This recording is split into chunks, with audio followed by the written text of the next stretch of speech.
A wizard is never late. Nor is he early.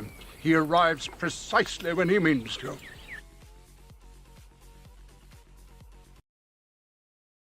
Thanks to all our active patrons who have contributed a lifetime of $100 or more to reach Garuk Dong level status. Here is the list of those special patrons in order of contributions. If you would like to support our show, check out the Commander Smiths at patreon.com.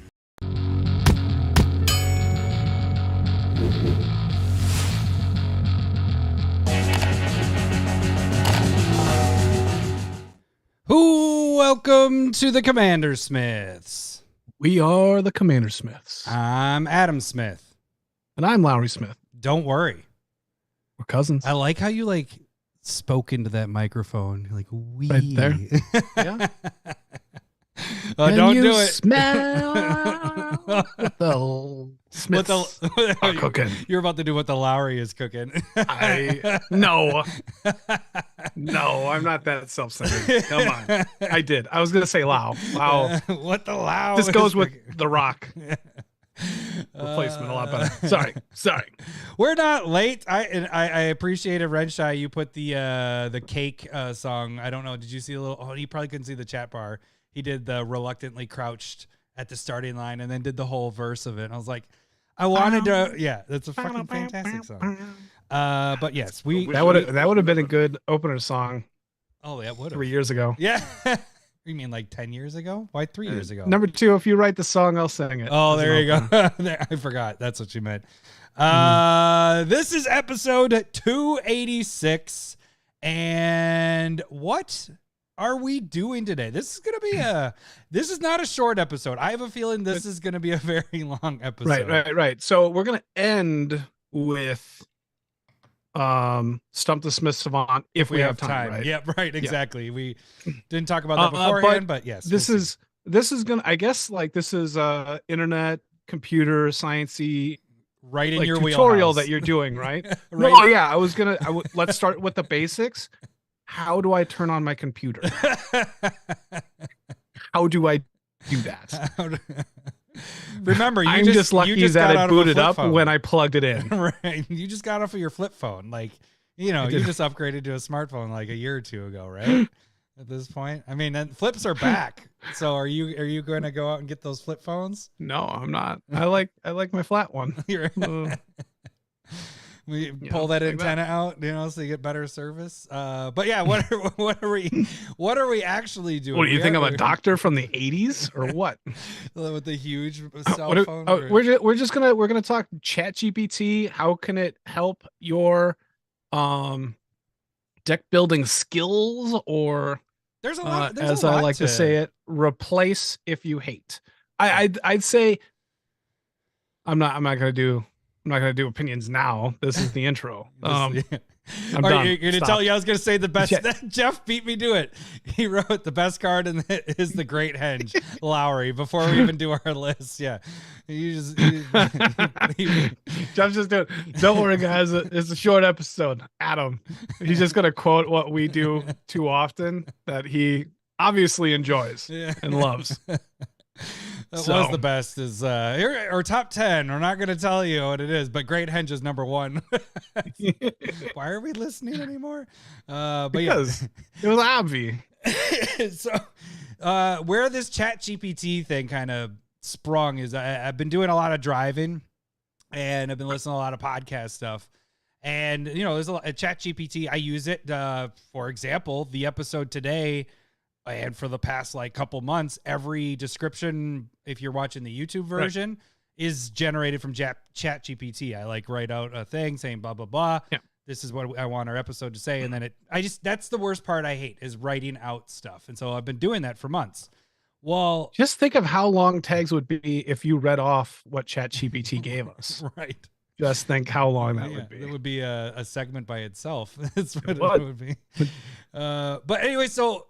I was listening. That's a good point. When I'm doing segments, I need to do Stump the Smith Savant segment on ChatGPT, and we'll also do tags today. That should be in our thumbnail is tags. Get ready. You're excited for tags. Yes. I don't even have like put that on the YouTube timing version. button. I was gonna say I don't even have it on the YouTube thing to skip tags. I just say intro. Just the whole intro. Intro's 20 minutes long. But anyway, so I was listening Cut to the tags for people that want. Right.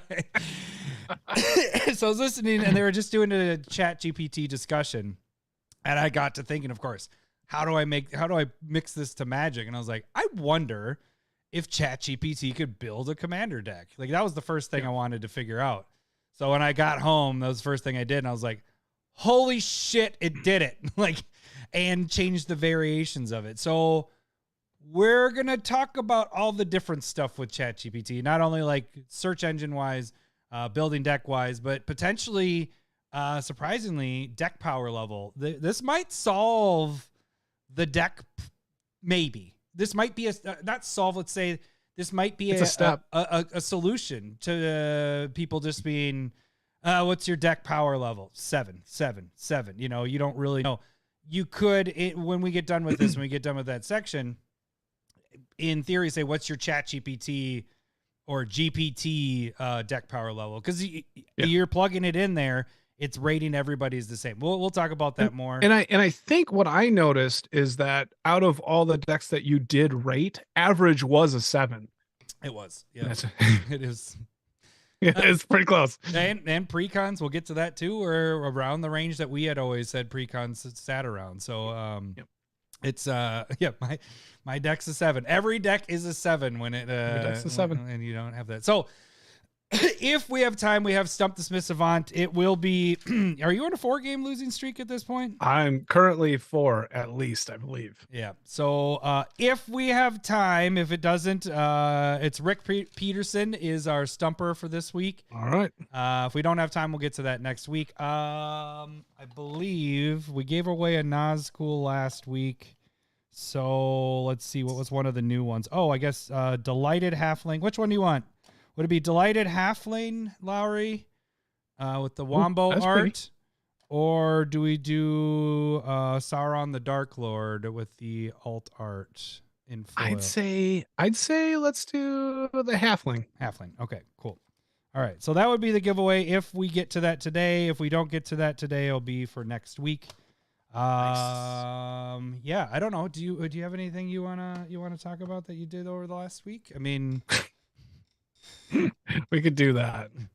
Yeah. So, oh, you gonna talk this is about the first time? Yeah, I can talk about it. Over the weekend. Poop talk. So my son became really constipated.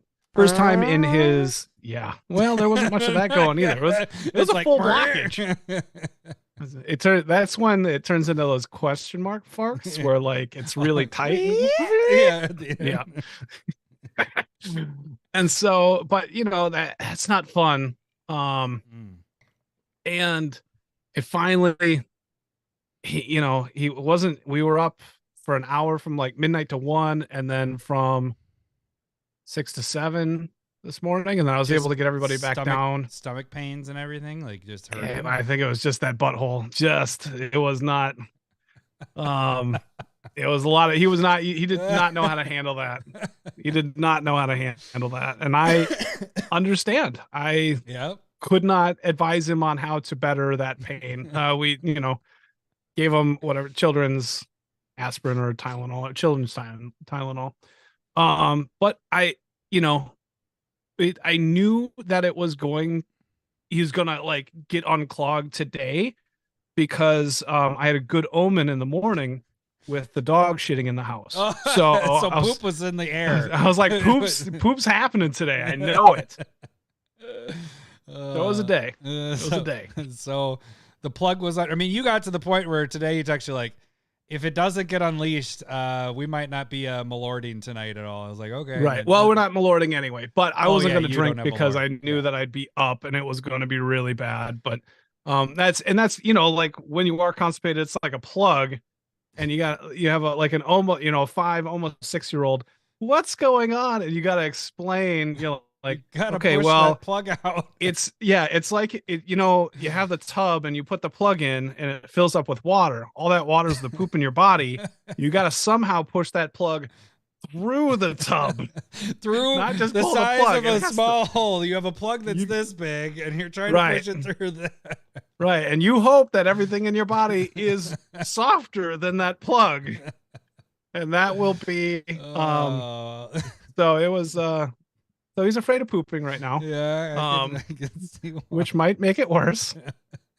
But rinse and repeat.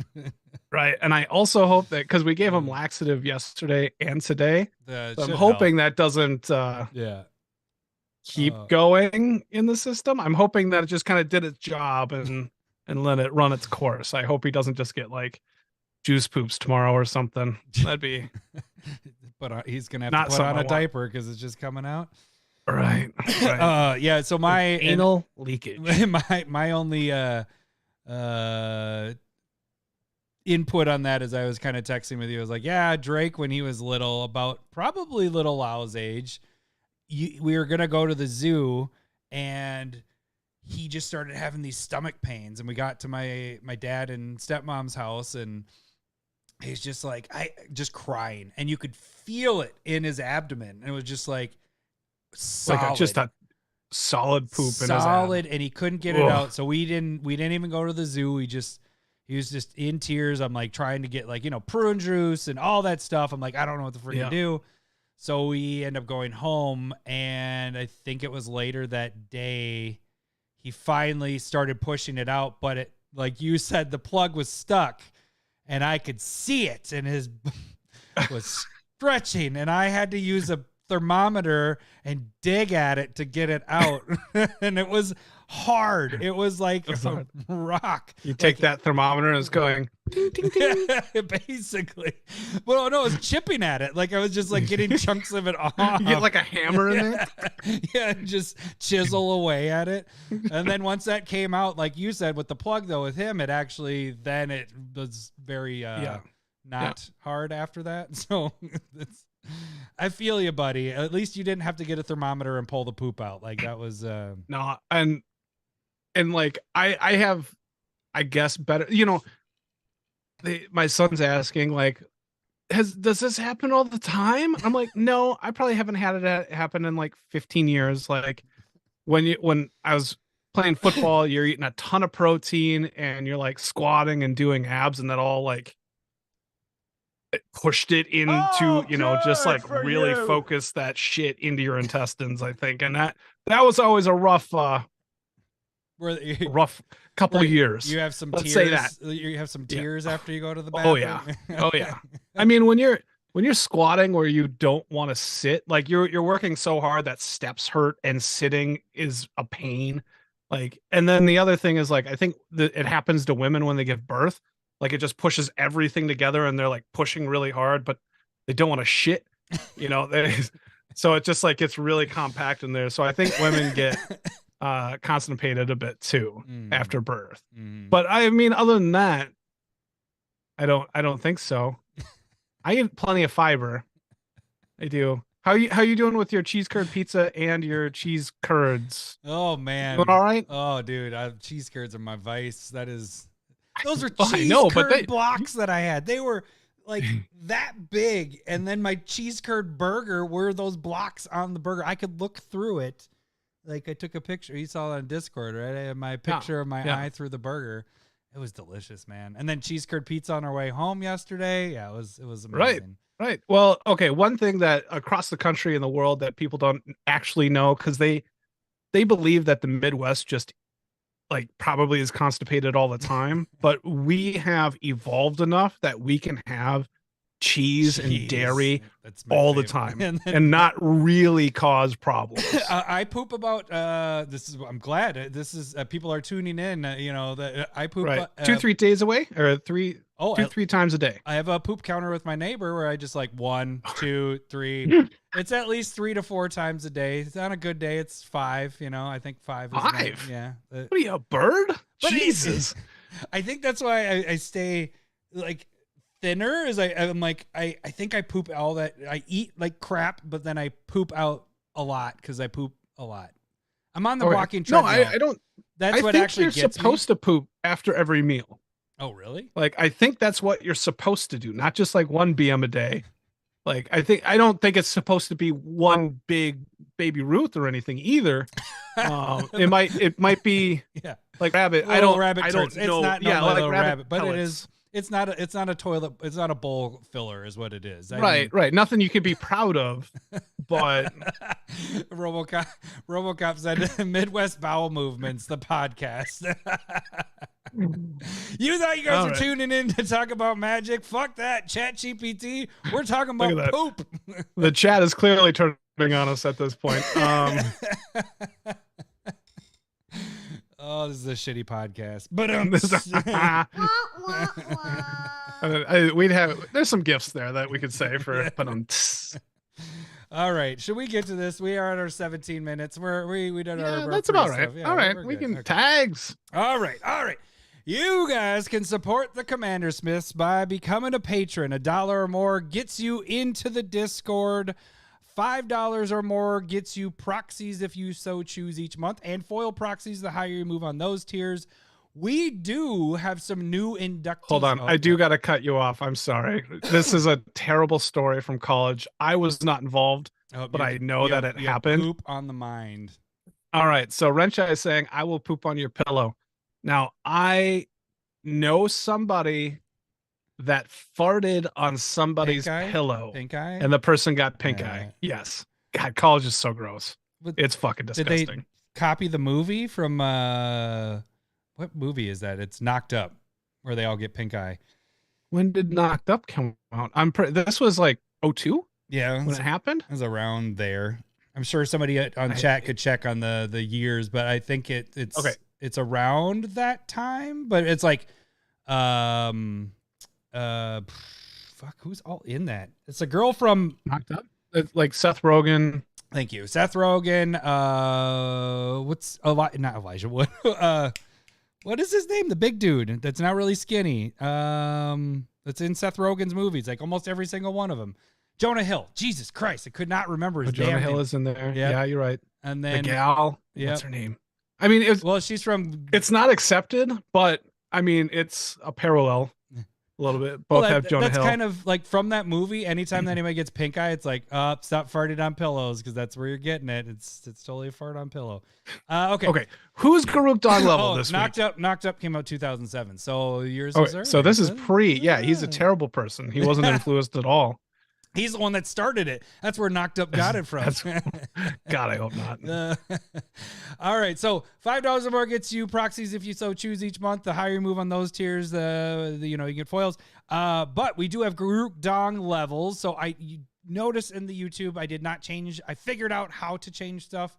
There was an update, and so I have to go through some hoops and all that. So I'll get that changed. But we do have 2 new inductees to Garuk Dong level. So that is anybody that's a lifetime of $100 or more in the donations for Patreon and for YouTube. So combined everything. That is Joshua Schmidt, and Cole D. Yeah, thank you guys. What button do I want to hit? There's no applause. There is applause. Where's my applause? There it is.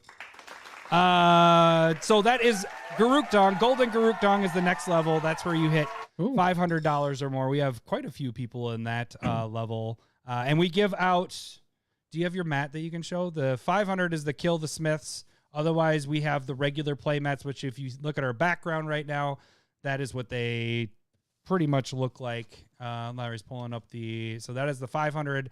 So think of that same thing without the Kill the Smiths spray paint can and all that. That's for $500. The regular ones are for $100. So thank you guys for all the support there. Again, that's all donations. So if it's donating on the podcast, if it's donating with Patreon, we add it all up and we send those out to say thank you. That's the only way you can get those mats unless it's a giveaway and stuff. So that is one of the financial ways to support us. The other way is to jump on the live cast and donate, like I was talking about, make us take shots. They are available. Did you grab actual booze? Like if we ended up getting... Yes, I do have booze. So you can donate for booze tonight or Malort next week. I ran out of Malort, did not go pick up any. It is on my grocery list tomorrow. The worst grocery list, Malort. Right. Pick up liquid hell. That's... So yes, you could donate on the live stuff. You're making us do things. It's kind of funny, but it's also donating and helps us out.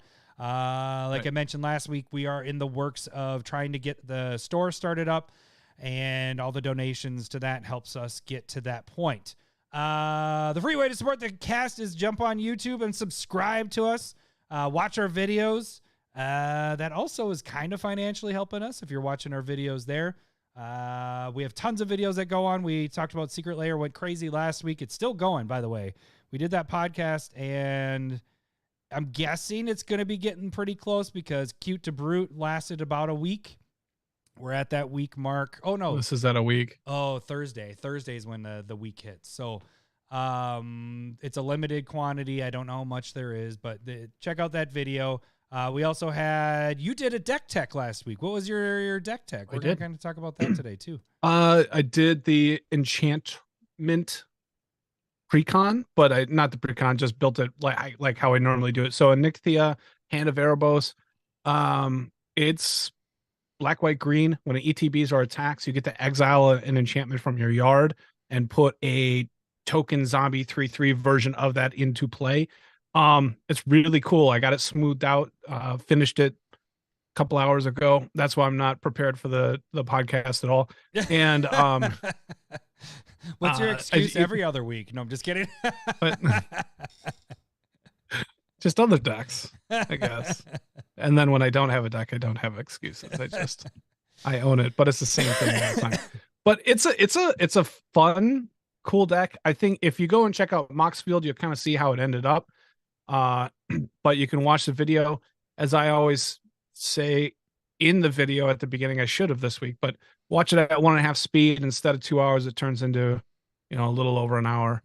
Because and the cool thing is we have the two different ways of doing the cutting the cards and everything. Is Larry has the actual physical cards and is going through the cards and cutting them as he goes. So that's kind of a cool way to see how most of us do that, now, especially before Moxfield and all that stuff. We didn't have that years ago, and that is the old school way, but most of the way that people probably build and cut their decks, I would think. Maybe. Well, there's different ways of thinking about it too, is because like for you, when you're building, you can put in cards that you don't have. Right. And then if they make the cut, you can go out and buy them right away. Yep. For me, if I don't have it, I just don't even consider it until later, like, oh, I actually really need this. Then you end up buying it. Yeah. And then I'll get it somehow, like trading or buy it or whatever. But generally I just use what I have and then I work off of that. I do have a large collection. Oh, good for you. And for you. So that is kind of where it comes from. It was 200 cards. I think I got it down to 150 before I started. Nice. You got it at 150 and then cut down from there. Yeah. I think in total I had like 300 cards. Jeez. So I cut like half before I started recording. I think that was a good idea. Yeah. So check out that video. You also had curated MTG that is twice a week. Do you know what your curated MTG is going to be? Is it still going with Lord of the Rings? We still got Lord of the Rings stuff? Yeah, the last one for Lord of the Rings. All right. I'm going to call this one the Green Ponder. Ooh. It's called Elven Farsight. 1 green sorcery. You get to scry 3. Then you may reveal the top card of your deck. If it's a creature, draw a card.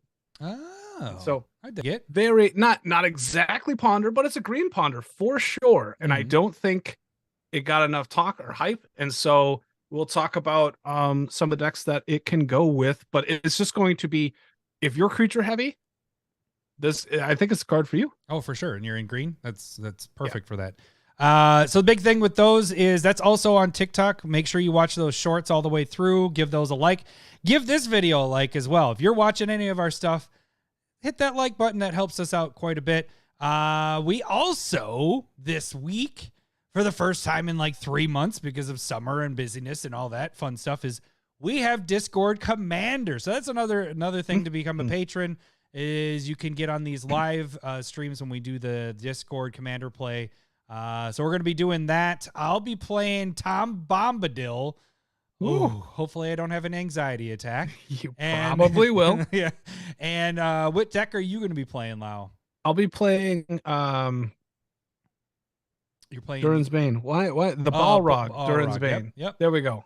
So we'll be getting those going. We have at least 2 people that are in line. We have 2 or 3 that are into it. So we'll solidify tomorrow. Yeah. So if you're listening to the audio podcast on Wednesday, it will be Wednesday night. So if you wanted to check that out, like normal, 9 p.m. Central start time is typically when we start everything. So lots of stuff going on with the YouTube stuff. We have other videos as well, but that's just the main stuff that's happened over the last couple weeks.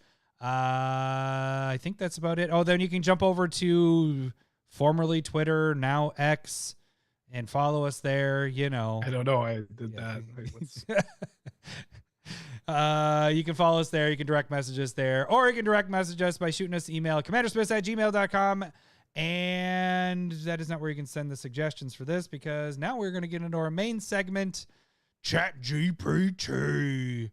I don't know. We have, do you want me to hit the AJ button, or do you want to hit your AJ button? Because I don't really have a button. Here you go, AJ. I don't want relationship. I just want Bang, bang, bang. I don't want. All right. I need to get to, here we go. All right. So what is this new fandangled contraption?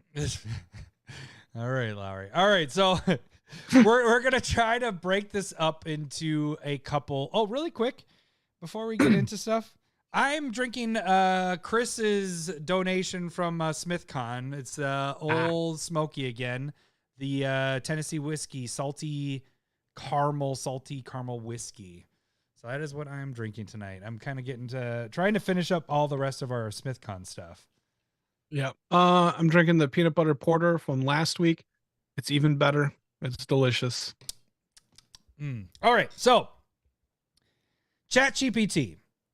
What is it? Oh, that's actually, I did pull this up. If you wanted to see the Wikipedia thing of it, let me move this over a little bit so y'all can see that a little bit better. All right. So ChatGPT, Trombley kind of introduced it to me when we had Guys Weekend back in, when was that? That was like February on our drive back. He was like, oh, have you used ChatGPT? And then kind of after that, I started messing around with it. I'd already been using Wombo, for AI generated art, for a lot of proxies and stuff. But yeah, we had a big discussion on it. And so then I started using it for the podcast, actually, for like the live stuff for the YouTubes that you're watching now. Lowry ends up writing a summary after we're done with the cast to say what we did. And that ends up going on our audio. And I think sometimes I plug it in the YouTube as well. But anyways, ChatGPT, you had to have heard of it unless you're under a rock. But basically, it's what I wish we had when I was in college and high school, because I would use this to write all my papers. That's like, I mean, the big thing right now is what one of the podcasts I was listening to actually was Conan. Do you ever listen? This might be like the second week in a row I've talked. Did I talk about it last week? No, you told me about it though. Okay. But he had on, what is his name? Patton Oswalt. And he's like kind of a big AI person. He's into AI stuff, and he's a comedian, obviously. Okay. And he was talking about how not ChatGPT, just AI in general, we're at a point, and this is why it's kind of in the news all over, is that we're at a point with AI that if you wanted to shut down an area, like let's say power and stuff like that, the AI is built enough that it can repair itself, that you could never really shut down a whole grid. It like knows how to repair. And this is why it's kind of getting to the scary point, because if it figures out, it's the whole Matrix you stuff. Can't stop it at this point. Right. That's what they said. We've already kind of passed that point. And then interesting. I've listened to. Is it? Oh, I guess. Okay. Well, all right. Go ahead. What were you going to say? I don't know.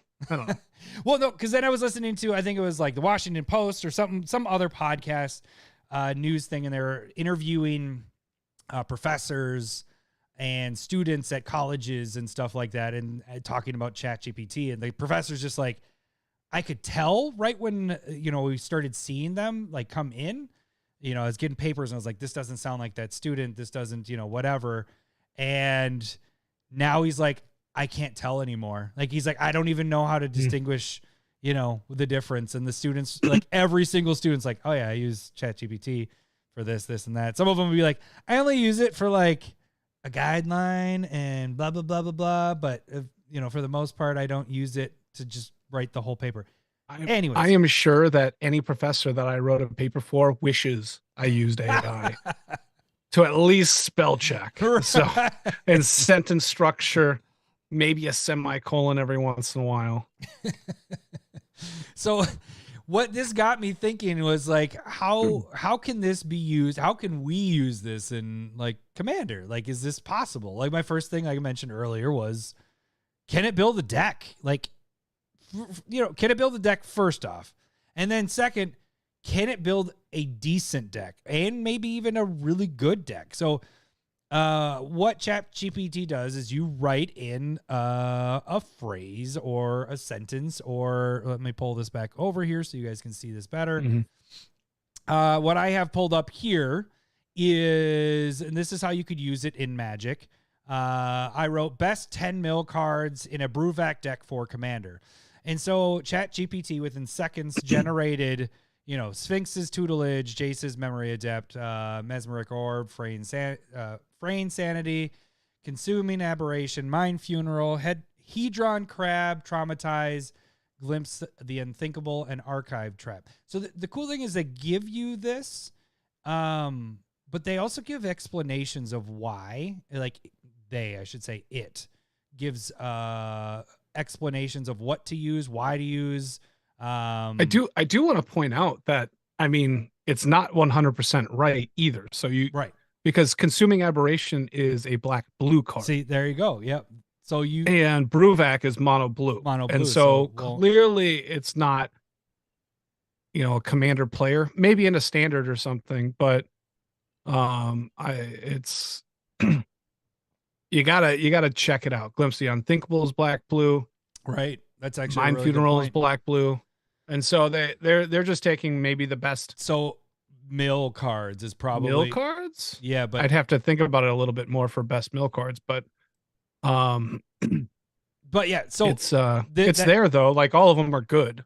That's a great point though, is what I want to get into we'll get into that with the actual building the deck, but that is the thing you have to do is tweak it. Like you start off with, hey, search for these cards, and does it say, it gives you an explanation of why they want this card, why it picked this card. So like Sphinx's Tutelage, let's just use that as number one. Right. It says this enchantment can help you mill opponents whenever you draw a card. It's a solid source for passive milling. So it kind of gives you a little, I guess Jace would be a better one because there's a lot more to Jace, but Jace Memory Adept says Jace's +1 ability lets you mill opponents. Its -7 can be game-winning mill effect if you can protect him. So it's giving you an explanation of why it chose those cards. It's different than EDH Rec, obviously, because EDH Rec, you can just go and find mill and it shows you the top cards. Like these are the ones that people are using the most. This almost seems like it's giving an opinion, I guess. I don't know. I don't know where it's necessarily pulling off of. I'm not a chat, like I don't want to say I'm not a ChatGPT aficionado, right. But I because you've been looking at this for a couple days at this point, right? To do it was basically less than a week, because when I was driving I was like, what do you think about this, Larry? Do it. But yes, go ahead.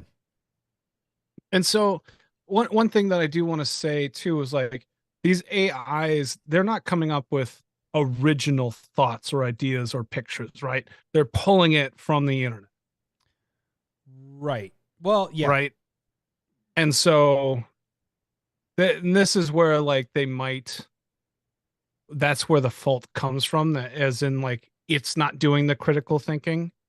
Right. You still have to do the critical thinking. Right. To whereas like that one college student's going, well, I use it as an outline. Like it just gives those ideas and going, oh, that's a good point.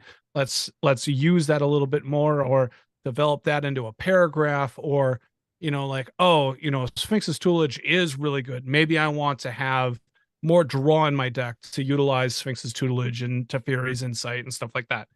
And so, what really quick, Jeff points out a good thing here. Kind of what you're saying there is it said it knows because it's learning a geometric rate. So the thing is it's different than a Google search, where a Google search, you can just say, give me the top 10 mill cards, and then it's like list this, and that's literally pulling from the internet. Like it's like boom, boom, boom, boom, boom. Yep. This you can like for the paper example, you can have it write a paper, and you write this paper, and you're like, this doesn't sound like how I would write it at all. You can feed it your information, your like an example of a paper that you wrote, and say, write that paper again, but write it how I would write it like this, and give it like you basically teach it how you write, and then it will sound like you writing a paper. You get what I'm saying? So it's not Sure. like a Google, Sure. I'm searching this and then this pops up. This is, it learns and you're teaching it, and it keeps growing. It keeps learning. That's why I wasn't sure if it actually could build a commander deck, because I was like, is it learned enough? How many nerds have asked it questions about commander at this point? But like, because even when you're saying like it's learning how you work, you're giving it that information as Right. well. Like, this is how I do it, and it's going, oh, okay. And now so it like changes, and and when I'm saying like critical thinking and how smart we are, yada yada, that's not true. Most of us don't have original thought anyway. We're all learning off of what other people are doing. Right. It's very like, you have to be, you know, really into what you're doing to have original thoughts and stuff like that, you know. And so, not saying that it's not where we're at, but you know, you got to know what you want too. mm-hmm. It's kind of, maybe it's more like at this point, like what people are saying, like net decking, right. where you can pick up a deck and you just go, hey, this is this deck. People say it's really good, or, you know, ChatGPT says this is really good. But then if you don't know how to play it, if they didn't add in the right cards, maybe you didn't have the right cards for the deck, you know, there's so many different things in there. And then you got to know how to adjust it and make it your play style, if that's what you want, or you don't even know if it's going to be fun for you Right. either. Right. And, you know, so maybe it's like net decking. Well, okay. Before we get to the deck part, like I will say that the using this tool in the general searching for things, like if you have an idea of a deck, you're like, oh, I used Mill as this example, but what's another deck? You had the enchantment graveyard. Right. So dealing with the graveyard, you can do those advanced searches in Scryfall and all that, you know, enter in blah, blah, blah. Right. But when you put in, hey, I want a deck that is this color, I guess it is almost kind of doing a similar thing, but it will give you an explanation of what it thinks is the best. I guess I did put best 10 mil cards in a Brewvac deck. So it would give kind of its own opinion of it, I guess, is where I'm saying, is like searching for stuff. Like I could even do, but wouldn't it technically this not really be his opinion? It'd be, and I'm giving a gender to a, you know, his AI opinion. here, but it's still pulling that information from archive. Tends to be at the top of cards, and all these others fall behind or beneath it. It's not ranking it in its own opinion, is it? I don't think I did a rank. I didn't do a rank, so it's just 10 of them. Well, you said top 10. Yeah. I could do, maybe it would have done different. If it was a David Letterman AI, it would do it.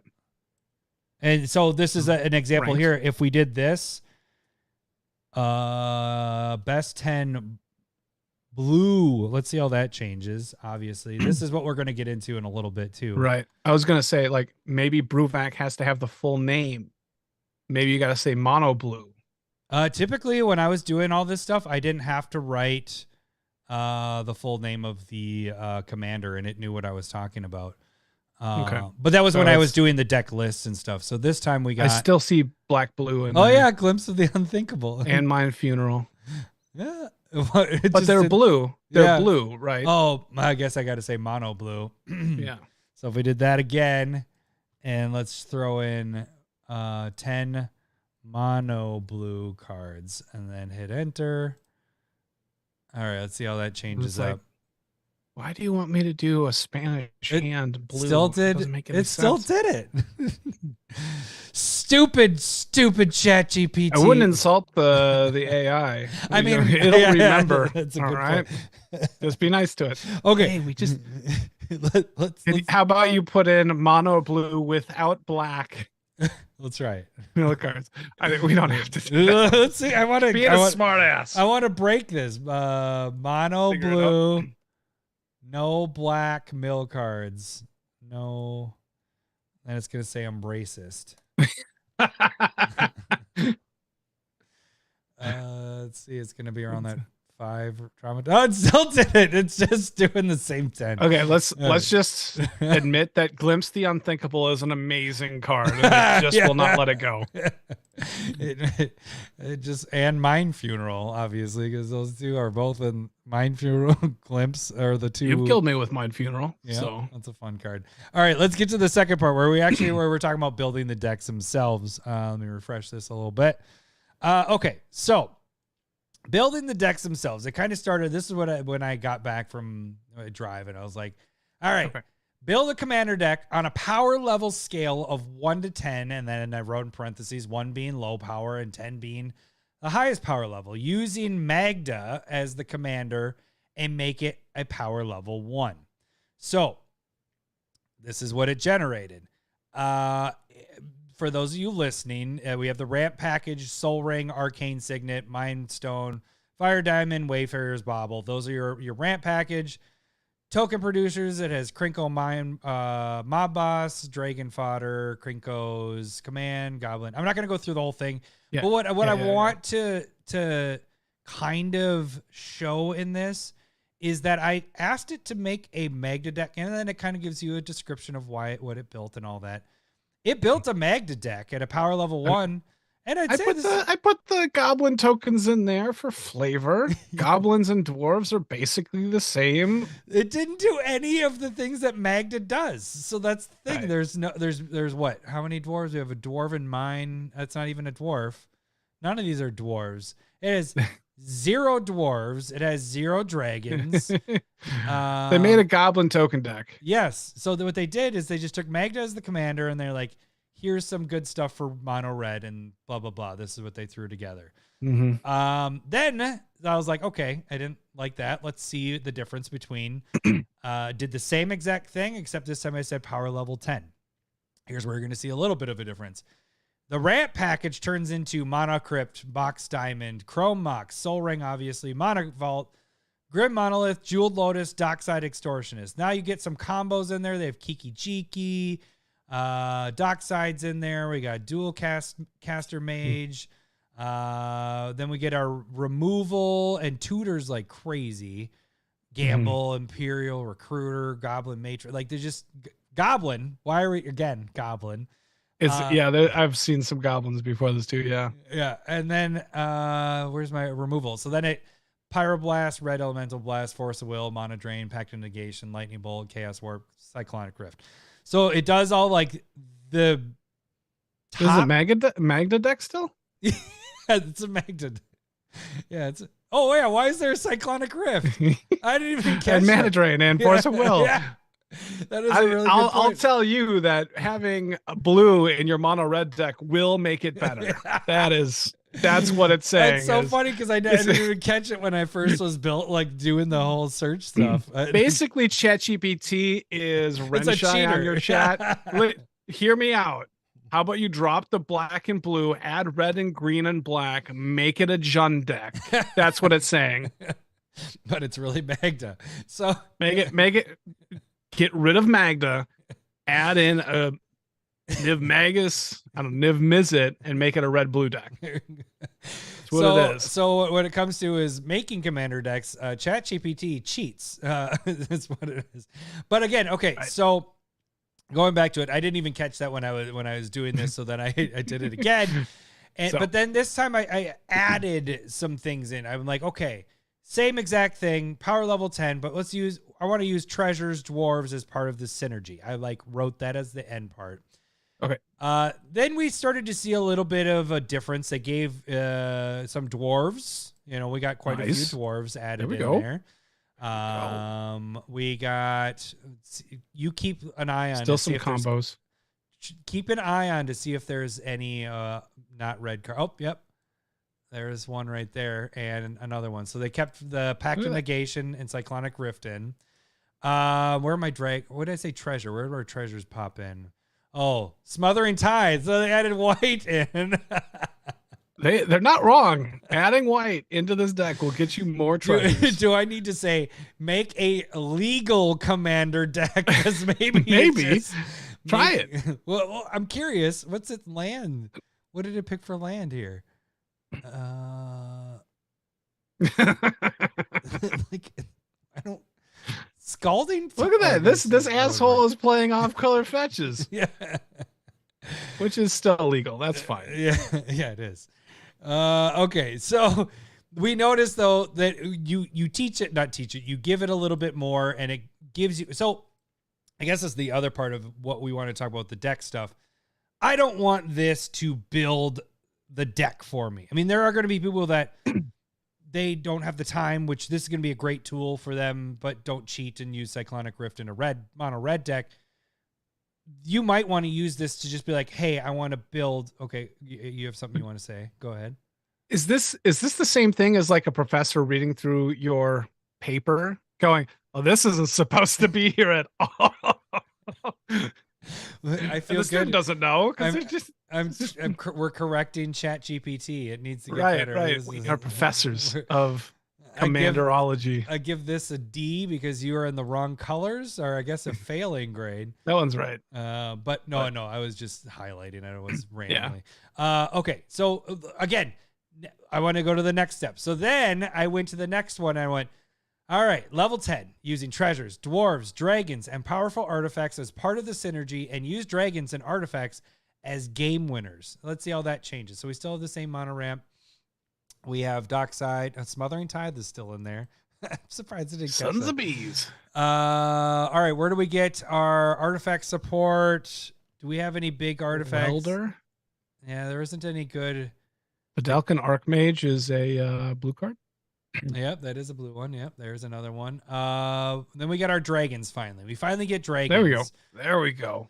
Are these necessarily like game winners? I guess they're okay. We have Scourge of the Dragon Throne. Lord Culligan as a multicolor, isn't black it? red. Yeah. Yep.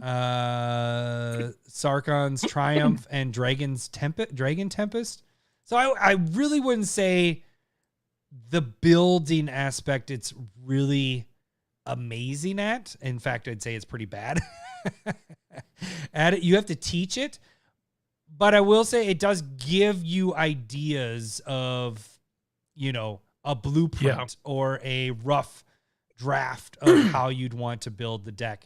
And what I would probably change is not say build a commander deck. I would say give me, let's keep using Magda. Give me the top 10 red treasure producers, or give me the top dwarves or dragons. You can kind of do that anyways when you're doing like EDH rec and all that, when you're doing the advanced. And that's starting to sound a bit more like Scryfall. Yeah. Well, yeah, all three. Where you're like, this is what I'm looking for. What do you got? Right. But EDH Rec does a better job of ranking. Like, I'd like to use that over, but you can do most popular for like Card Kingdom and all that stuff. Okay. So I didn't even look at my notes at all. Was there anything else I wanted to say about the actually building? Because now I was thrown off by it not being the right colors. I'm like, holy shit, I didn't catch that when I was going through and that's part of the critical thinking. And I think I don't look at that. That's, I have some questions or statements. Look at that. So I used ChatGPT for my VRBO Airbnb. I was like, I don't want to write, hey, hope you had a good stay. So I had it write it for me. Do you read through it at least? Yeah. I changed Thanks it. for staying in Alaska with us.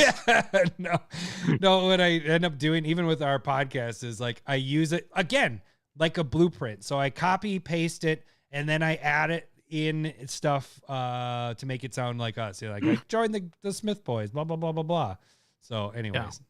Yeah. Okay. So that's the building. Where are we in your notes? Well, the next part would be getting to the actual deck rating. We can talk about the deck building part. So let's deck building wise, like what I use personally is I'll go to like first I go to Scryfall and I type in what I want going on. So similar to kind of what we're talking about, like this is more full deck thing, but you can go, what are the best mill cards? And they'll give you a list. And that's kind of what Scryfall is doing, other than they just give you them all. Right. And then within the colors, it's being very, it gives you the flexibility of like, okay, I need these colors. I want it to be all of them within that range, or specifically this color, or da da da da. So they're kind of giving you the prompts rather than you trying to figure out what the prompts are a little bit here. But so in my mind, Scryfall is more refined at this point. Yeah. You know, but not very different in the usage here. And then like I'll go to, so I use Scryfall just for like being able to see the cards, so that when I'm going through my cards, I can quick go like, that's the one I wanted that one. I wanted that one. And then it also helps me find commons or like just super bulk that could fit into it. And then I can go find it a lot easier rather than going through all of my fucking cards. So that's something here that can be like, that's one of the big negatives I have with this, is that you can't see the cards. Like that's part of my searching, is being able to look and be like, I know what Monocrypt does, the big guys, but when you're building a new deck and you're searching for stuff, most of the time you're like, I know there's cards, but I need to see them, and I need to know what their other abilities are to see if they synergize with what I'm trying to do. Right. This is just giving you a list. So now you got to go, all right, well, I don't know what one wouldn't I know? Pirates Pillage. All right. Or Dwarven Miner. I know what that one is because I built this deck, but but yeah, any of these. Smothering Tide. Let's just say you didn't know what Dwarven Miner was. Now you have to copy it, go to another, either Scryfall or Card Kingdom or whatever. It taps to destroy a non-basic land. Right. Yeah. So then it's almost counterproductive, because now you're going to two sites going back and forth. Copy and paste doesn't take that long, but it is really nice when you can just go and hover over it and like, oh yeah, that's that card. Oh, that one's that card. What happens if you just like copy paste what is Dwarven Miner? Let's try that. Copy. What if it gives us a underage dwarf?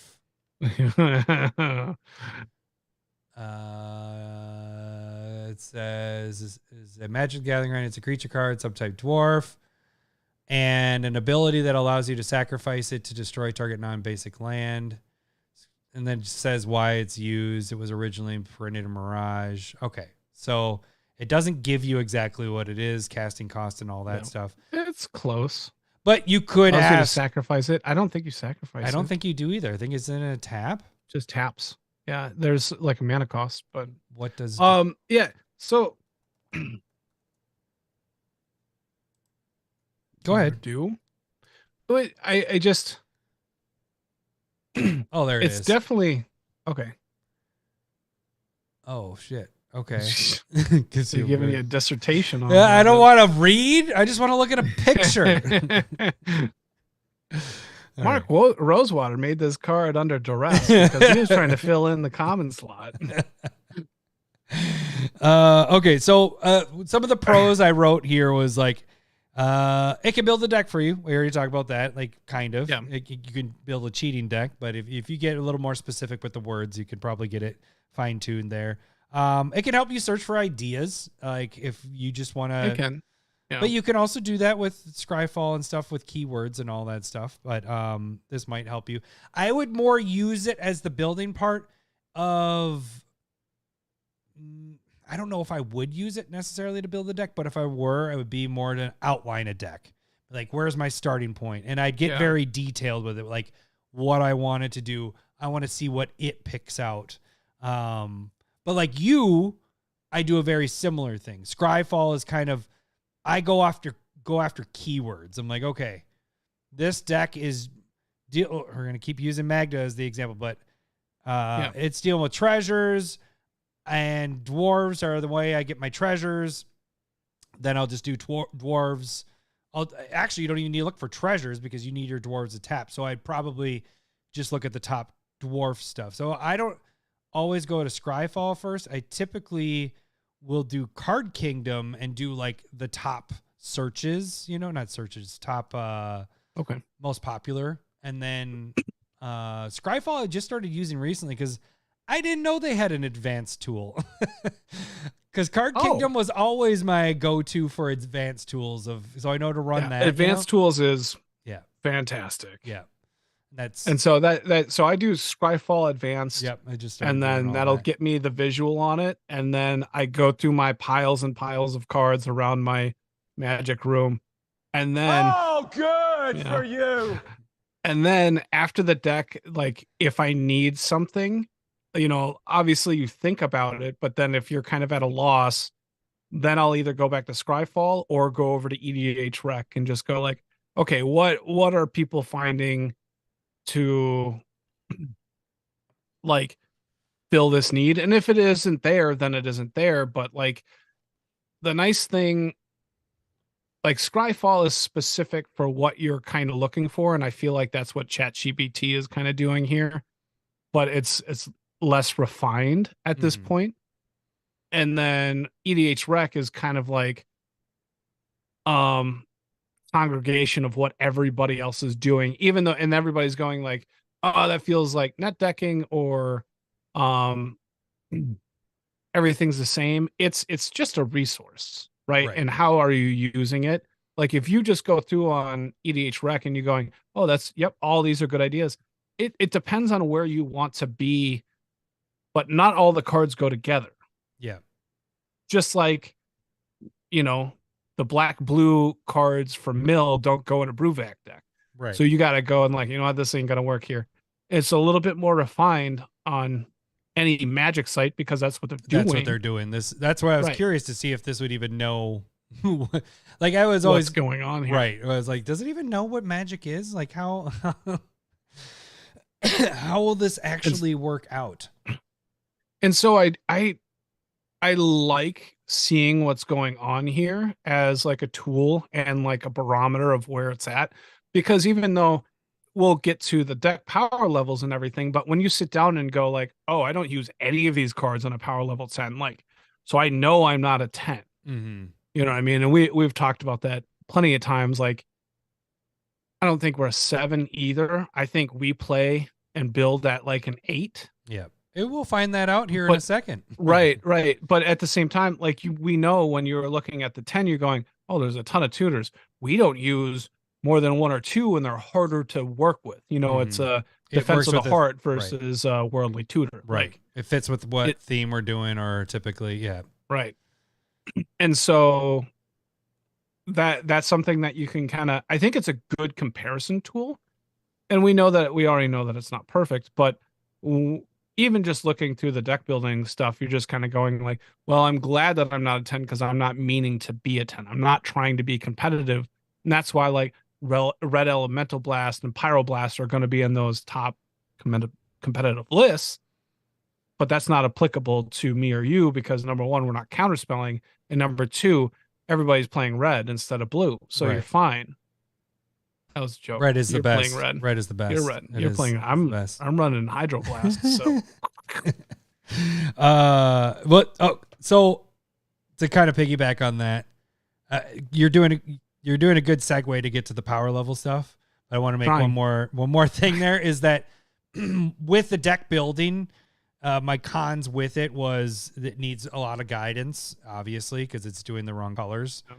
And what I've noticed was, and this was before I noticed that it was the wrong colors, is that it's only pulling from top stuff. So when you're saying, build me a power level 10 Magda deck, it's going, what are the top cards? Here they are. In red. Right. And it's Cyclonic Rift is somehow in there. So it's only going off of like best cards and doesn't actually think about, oh, this is not legal. And then obviously we said the and that kind of happens with like 5 color decks and 4 color decks, like where it ends up being a good stuff deck.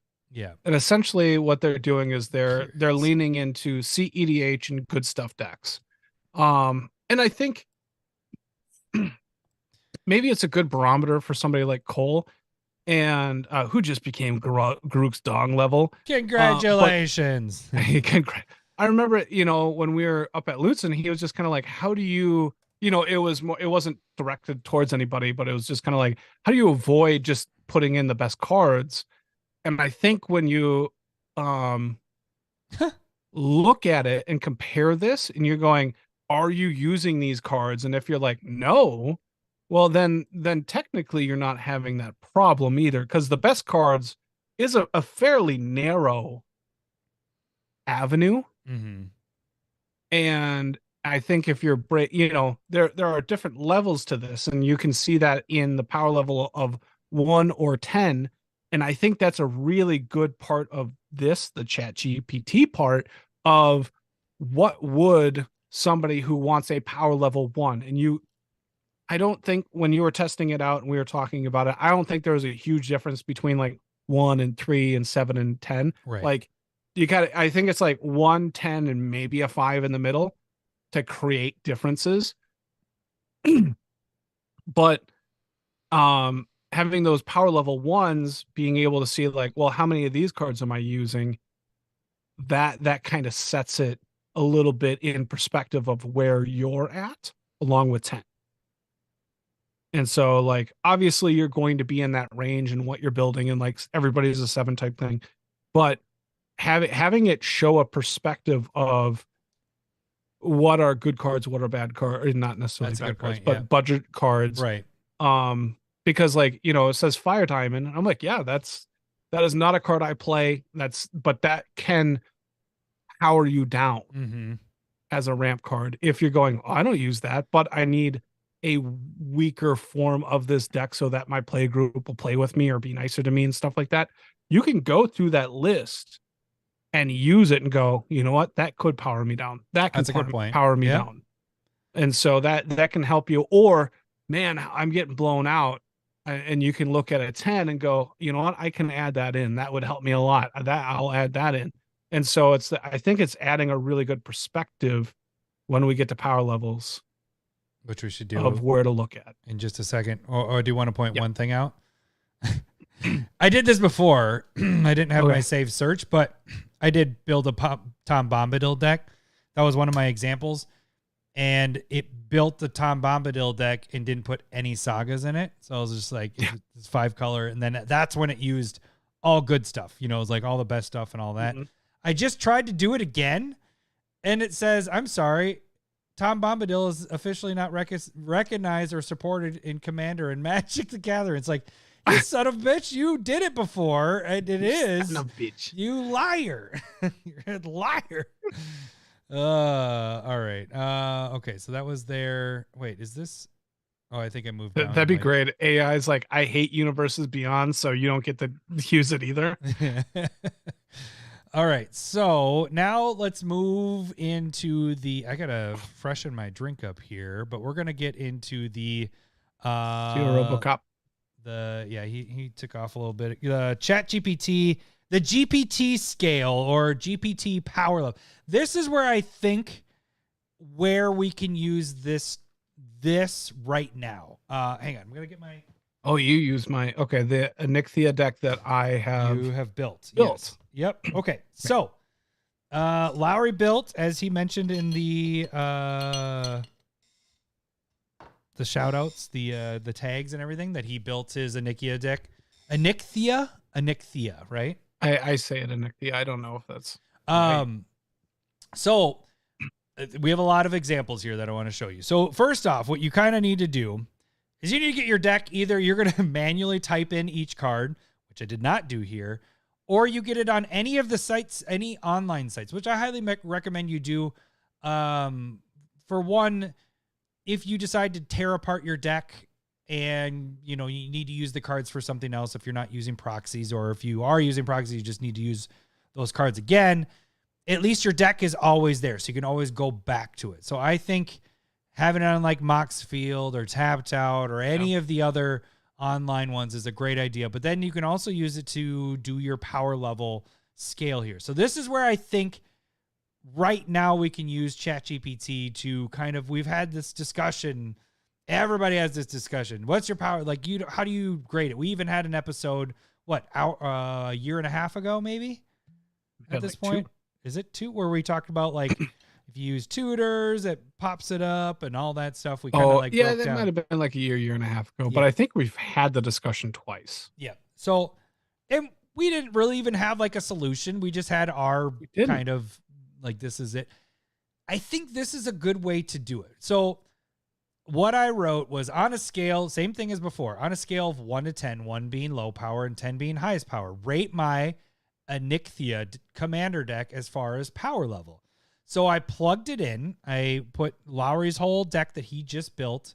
And it doesn't matter, you don't have to distinguish stuff. Like he has foil in here, it gives you the card number. It's looking for the card names. I normally don't even do that. So yeah. And the sideboard is there. It doesn't matter. But then it comes up with this. Based on the cards you in your Onyxia Commander deck, it seems to fall within the higher power levels of Commander decks, likely around a 7 or an 8 on a 1 to power scale. 1 to 10. Yeah, or 1 to 10. Sorry.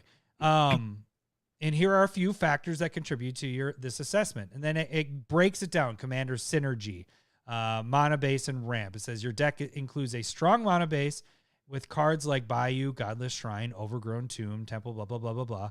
Oh, look at that. Oh, no, I thought it was, never mind. It said Tomb of Yawgmoth. In my head, I went... # Team Force Walk. Yeah, I went the other way. I went in my head, that's what happened. And a mix of fetch lands. This will allow you to consistently access your colors and ramp effectively. So I disagree. I had to adjust it, but it is adjusted properly in this.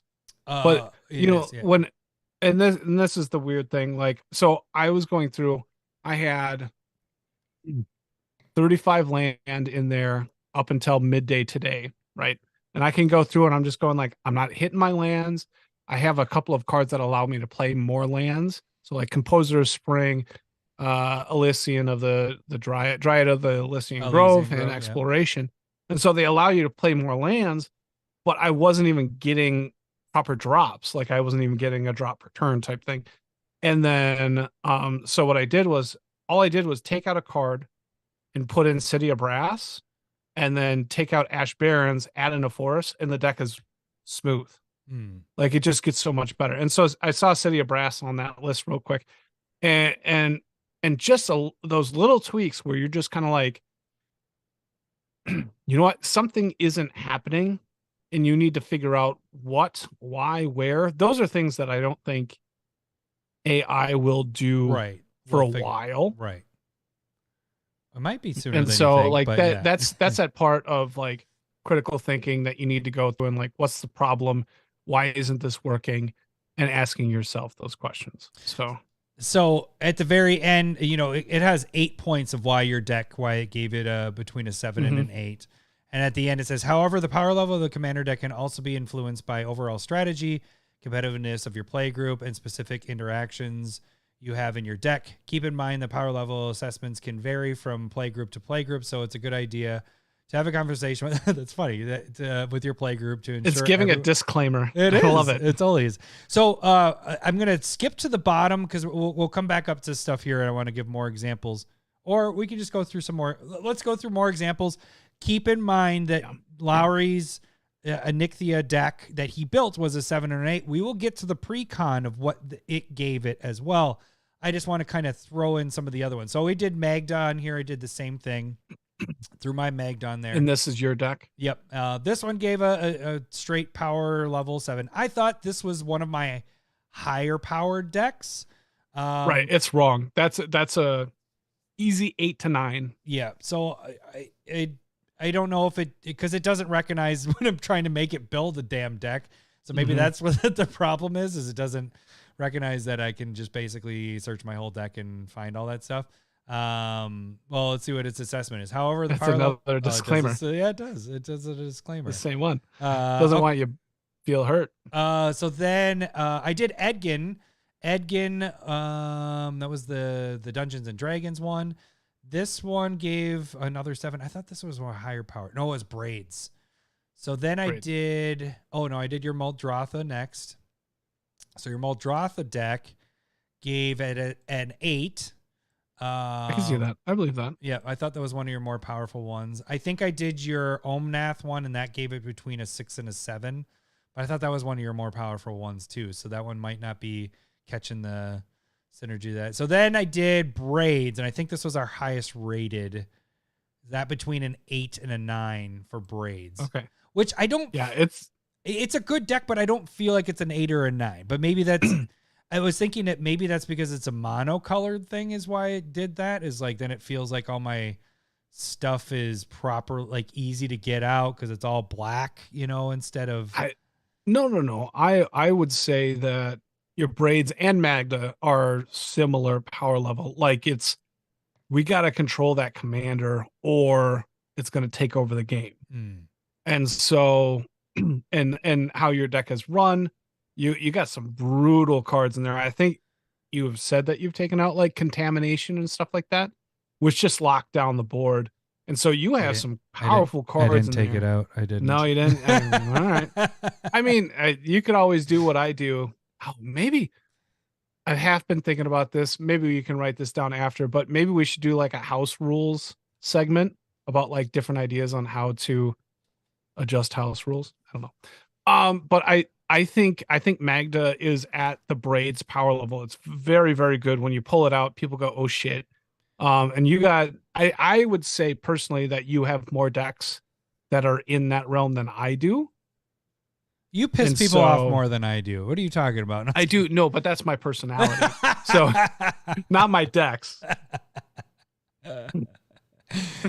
Touche. Okay, so a couple.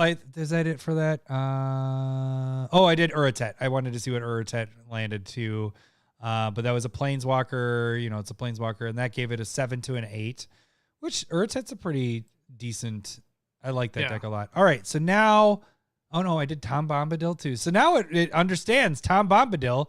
He's here, and now I'm going to rate it. And it gave Tom a 6 to a 7, which Tom is crazy, but it might be because it's so complicated that I get that. It's 6 to 7. Just confuses the AI. Yeah, it doesn't know what's going on.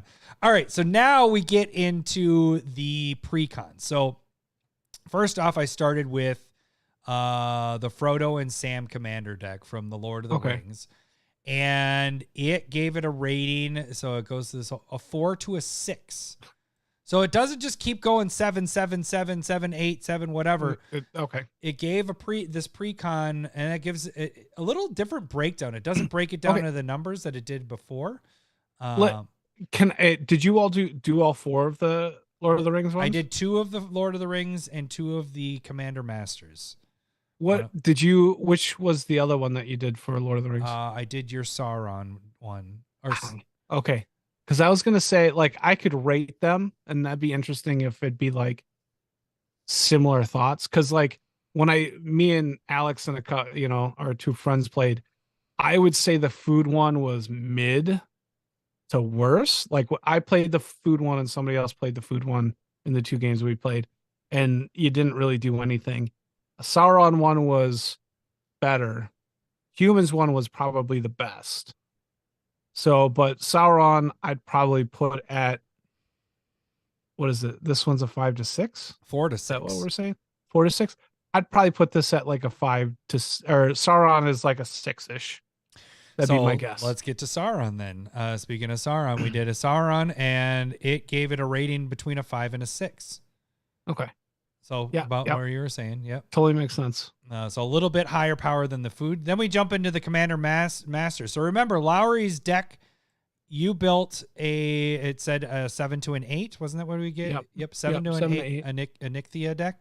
The pre-con deck that, so this is off of Moxfield. So this gave it a 6 to a 7. So it's basically a step lower than what you did there.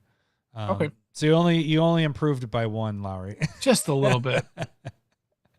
But I definitely there is more crossover than I'd like to admit. I will say when we were doing the upgrade budget decks, you said this deck was good by itself. Yeah. So that was one thing where I was like, this kind of makes sense. This is a little bit higher. Cause you actually mentioned that in there. And then we did, so I did both your decks. Zuladoc. So I did the, Eldrazi to see where this rated. And I think it's about the same. 6 to 7 again. So 6 to 7. So yeah, when we've talked about the Commander, the pre-cons, we generally have been saying they're between that 5 and 6 range is where we kind of always felt like they were sitting. It's cool to see that we have two. It's not a big difference, but it's a difference between your deck. Yours is probably more of an 8, and the pre-con is probably more of a 6. So it's probably 2 steps lower, but it's noticing a difference. Right. Between your deck and that deck. Like if it said the same exact thing, then I'd be like, this shit's broken. And I think going the next step and going to like the March of the Machines pre-cons and seeing where those power levels are. Because I think that's when we're thinking pre-cons, that's what we're thinking. Yeah. And when you're getting a Commander Master paying $100 for the they're a little Eldrazi pre-con, they're a little better. You want a little bit more than a 6 or 7 as well. Yeah. And maybe it's a 6 or a 7, and the pre-cons from March of the Machines are 4 to 5, 4 to 6, or something in that range. We could do a Google search. I don't know if we want to waste. No, we don't. Yeah. Let's not do that. But I think it's that expectation part. So if the pre-cons from standard sets are like a 5 to 6, I'd be disappointed in paying double for it for a Masters. Right. And so maybe WotC needs to use ChatGPT to figure out how to make people happy. Wait, I would just say computer, build a better deck. Right? Yes. I would just say computer, build a better deck.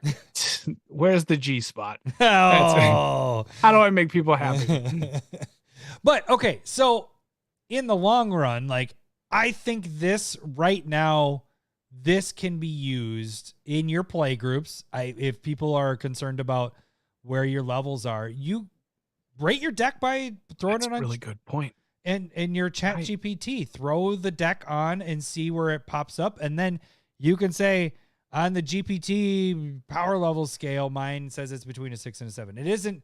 Now you're not just going off of, well, I feel like it's this and I feel like it's that. I don't know why I sound like a vampire. Blah, blah, blah. blah, blah, blah. But now it's like, well, I threw the whole deck on ChatGPT and it gave me this rating. And now it's not just your opinion of what you think the deck is, and you're not, the infinite combos and all that. You piss people off. You go, well, I threw it on there and this is what it says it is. So I think I like the rating your deck aspect of this a lot more than the deck building features that we've talked about so far. This was my main focus, was to figure this. This seems much more accurate. Yeah. And so and I think this could be a good resource to, if people are complaining about your power level, whether it be high or low, have everybody plug it in, go, hey, this is where I'm playing at. This is, if the group is in that 5 to 6 range and you're in that 7 to 8, there's a difference. Yep. There is a very big difference, in my opinion, between, a pre-con in the decks that I'm building. Right. Oh, good for you. But, oh, good for you. There's also the aspects of like playing, and there are other aspects to a game and play, but like if you're the best player and you're building more powerful decks and you have more money in the game, you might have to consider, what are you going to do? Hey, do you want to hold back? Then you can want to use the resource and type in, build a lower power deck for me, and then it'll give you some non-colored stuff, but then some on-color stuff. Yeah. And maybe we can get the AI a button saying, maybe you should build a worse deck. I would just say build a better deck. Build a better deck, whatever. So, no, but this is where I'm actually going to use this. I won't necessarily use it for building. Maybe I might tinker with it for like searching for certain cards or synergies or ideas. But this is where I want to be like, okay, where's my deck rate? how does this work? And give it a scale. The thing is, you have to be wordy with it. So you have to say, well, we'll go back to what I wrote, on the lines of, on a scale of 1 to 10, 1 being the lowest power and 10 being the highest, rate my blah, blah, blah. See how I don't have to write the whole commander out? It's Commander deck as far as power level.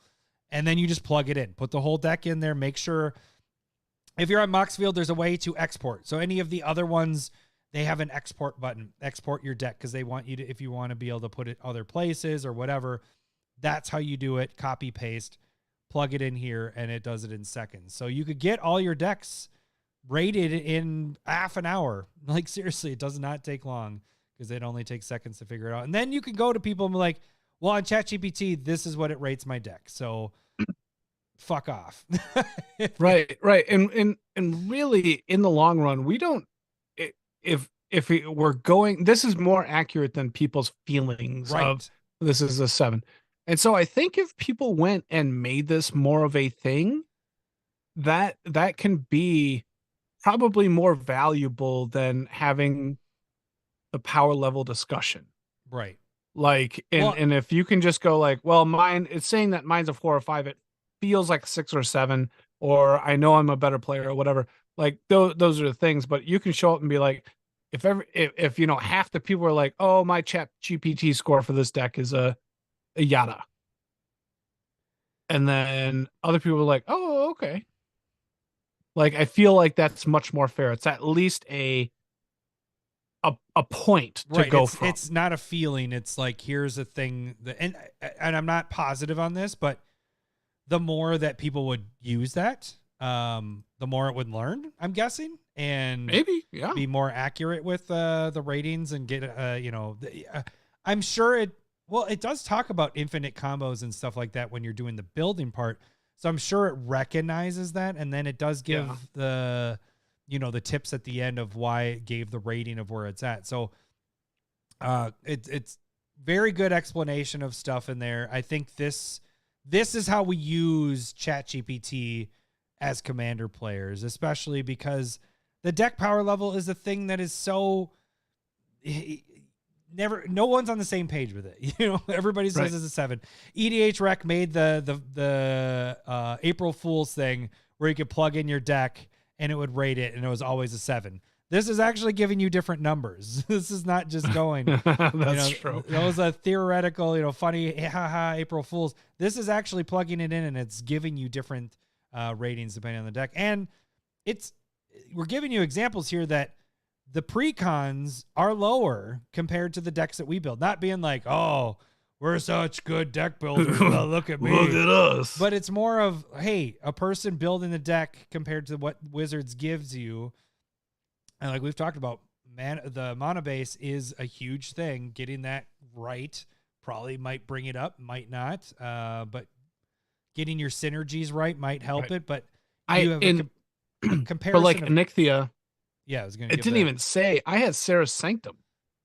I have one of them, but it gives you 1 white for each enchantment you control.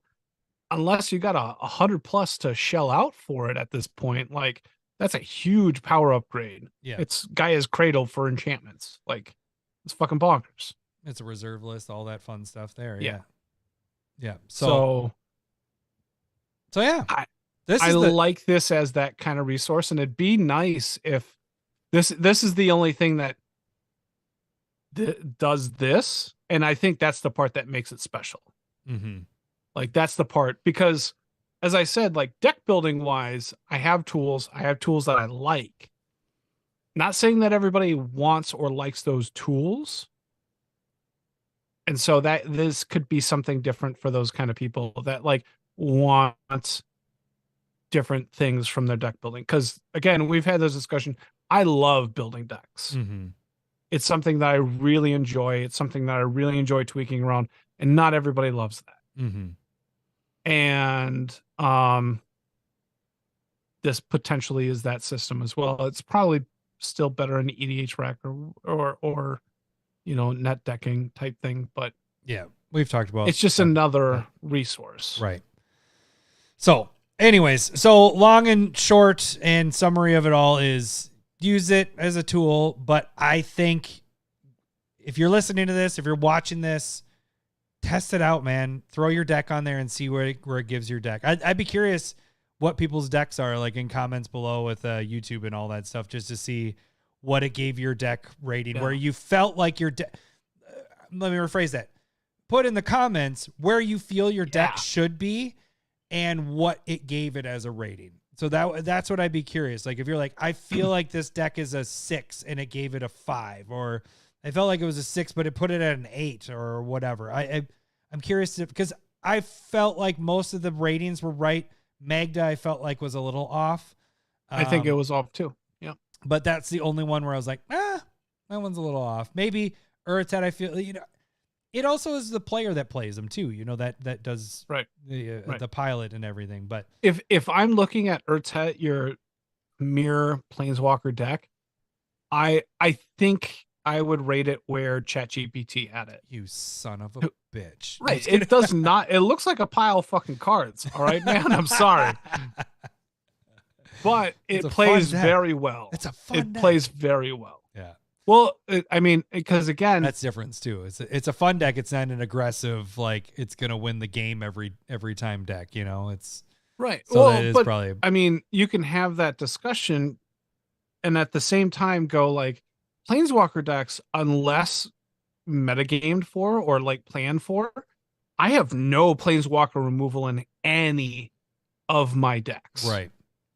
And so like you put a permanent on the board, I can remove anything and everything from the deck other than Planeswalkers, except for like a Beast Within, Generous Gift, or Chaos Warp, which are 1 to 2 ofs in the deck. Like I can't wrath them. So Planeswalker decks are a problem for me for sure. And the AI is not going to be able to gauge that. And yeah, that was the specific thing too, is that has 2 different themes in it. It has Mirror and Planeswalker. And I just said, rate it. I don't care what, Yeah. I didn't say Planeswalker deck or whatever, but yeah. Okay. And you're not putting in like, I'm a better player than you think. Here, watch my videos of me playing. Can you rate my playing? He made a mistake here. You made a mistake here. Oh, shut up, AI, ChatGPT. hot or not? That's what do you think? All right. I think that's it. Is there anything else you wanted to add in? I wrote down. Nope, I'm good. So many notes on ChatGPT, and I didn't look at any of them. I basically did great. just. We didn't have to. We just we talked. did great. We just. We did fantastic. Okay, so I think we have enough time to do our. Don't you? All right. Yeah. Or did you want to cut it? It's a normal. It's going to be a normal one. All right, let's do this. All right, let me get us to the Stump the Smith Savant and hit this button. Oh wait, wrong button. This one. It's time for everyone's favorite game show. I know what it is. I just don't know the name. Psych myself out, but really, I just gotta pee. Oh, that's why you wanted to end. Okay, you're gonna lose on purpose. Just so you can go to the bathroom. All right, if you guys don't know how this game works, I'm going to read the flavor text of a card, and Lowry's going to try to guess the card by asking yes or no questions. Every yes will hear this. Hello, boobies. Every no will hear this. Wrong, wrong, wrong, wrong. He will get up to 5 wrong guesses before he is considered stumped. He gets up to 3 clues if he has an additional clue left. Or if he gets everything about the card but can't get what the card name is, he'll get the initials. If he has a clue left, he will get a bonus clue, which should give it away. The card has to be in at least 10,000 EDH rec decks. Lowry currently has a record of 64-23 on a 4-game losing streak. This week's stumper is Rick Peterson, and he is going for the Wombo R Delighted Halfling in foil. I have eliminated the chat, so chat can play along to see if they can get it.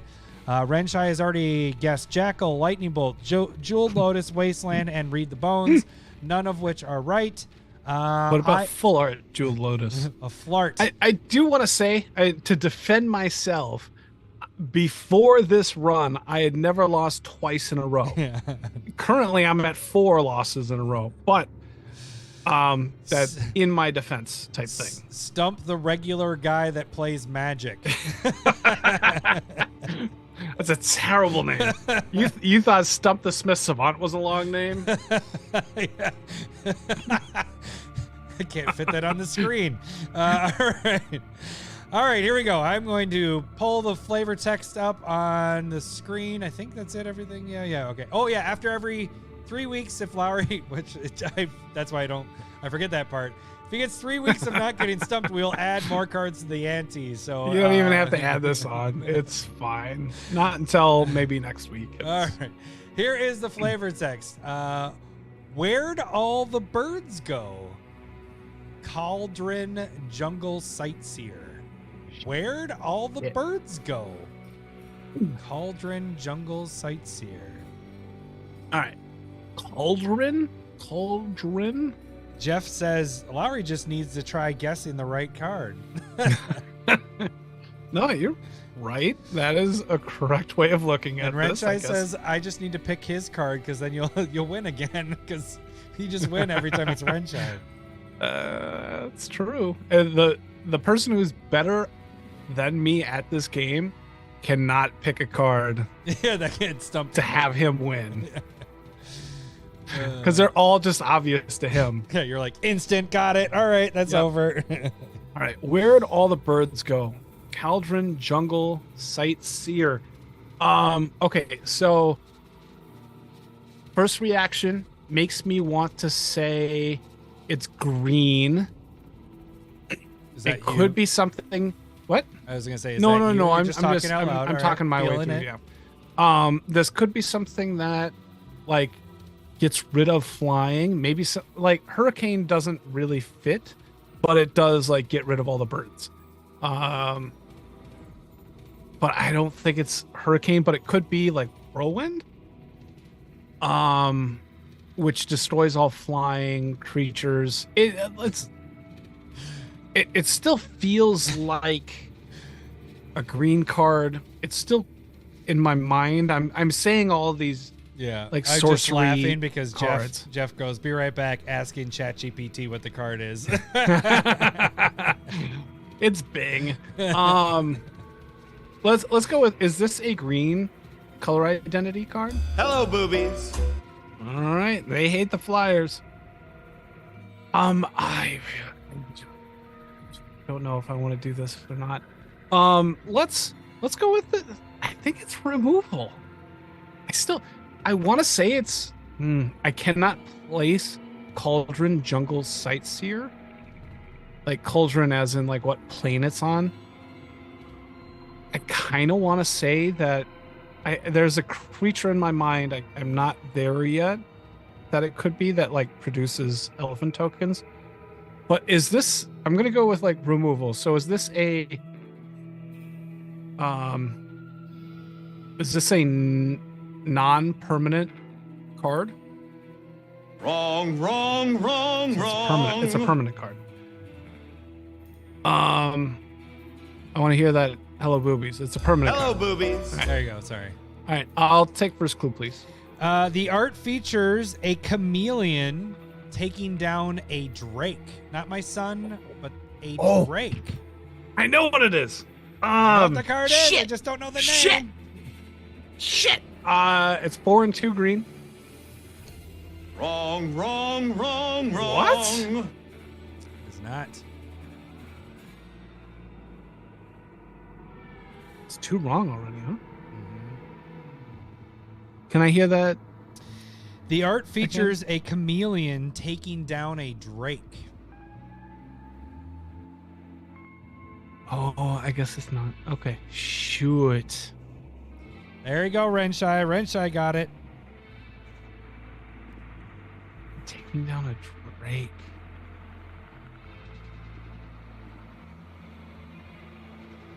All right. So we know it's a permanent card. Let's assume that. Is this a creature card? Hello, boobies. All right.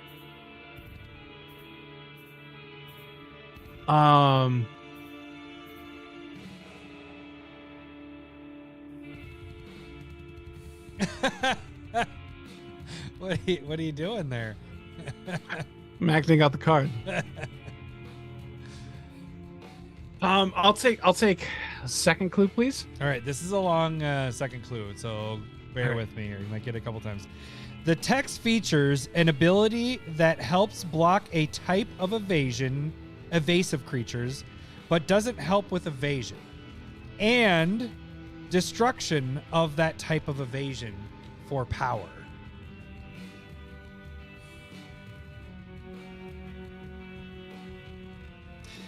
The text features an ability that helps block a type of evasive creature, but doesn't help with evasion, and destruction of that type of evasion for power.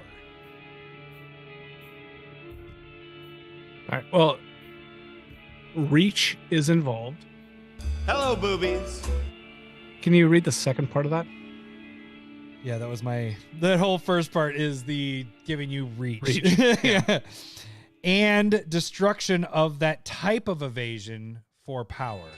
Not the reach. The For power? for, like F-O-R. For power. Okay. That would have been sneaky if it was the F-O-U-R Yeah. power. Sorry, and That I was should sneaky. say for, I was thinking just strong, for power and toughness. I don't want you to get confused thinking it's just for the front part. It's both.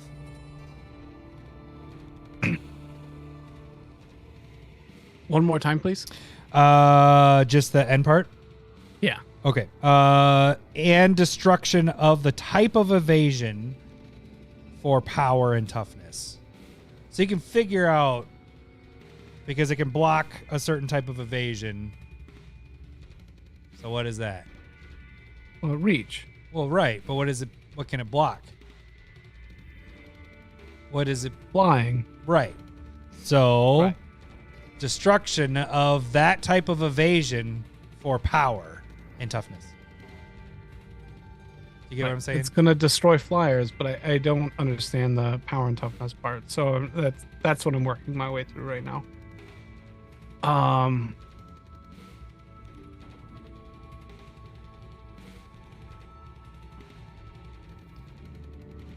So, like, I mean, destruction could be deceptive, as in, like, it could be like an ETB, destroy target creature with flying, but power toughness. That's the part that's kind of throwing me off. And then you also have, like, does it tap and deal damage? Is it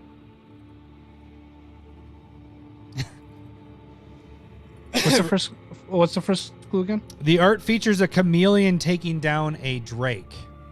All right. Okay, so it's not a spider. Get the spiders out of my head.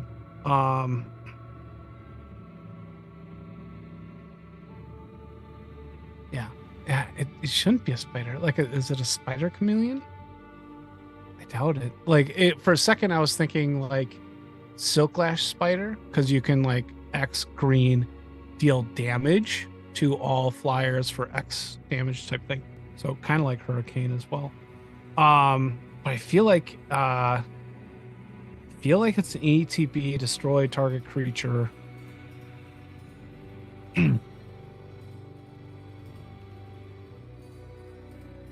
What? I know I've seen the picture, but I cannot picture it, and that's my problem at this point. Have I asked a question on this one? No.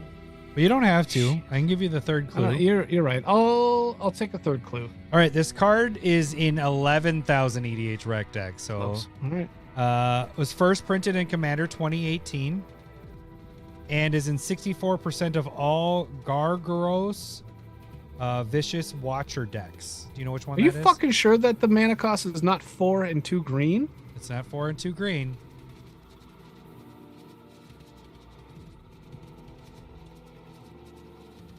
I don't know. Can you say the second part of the second clue, please? And destruction of that type of evasion for power and toughness.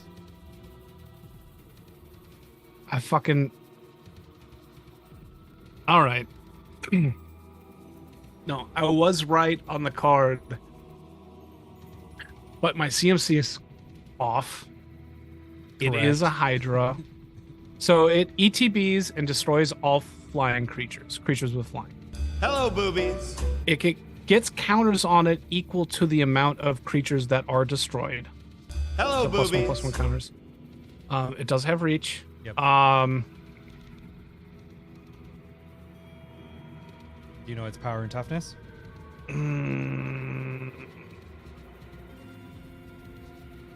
and progress is like a 2/2. I am not 100% on that right now. How many wrong do I have? 2? 2. Okay. It is Hydra of some sort. That's what the so that's got to be, what is it, 4/1 or 5/1? I'm pretty sure it's 6 mana. Is it 5/1 green? Hello, CMC? boobies. There you go. Yeah, you got 6. You just had All the double green instead of the 1 Yeah. green. I was kind of thinking Bane of Progress a bit, and they're very similar cards. But I don't think that's just a 2/2. I want to say it's a 3/3.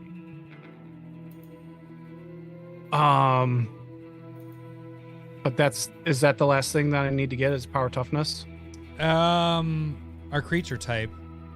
Creature type. Hydra. Yes, and one more. Hello, boobies. Chameleon.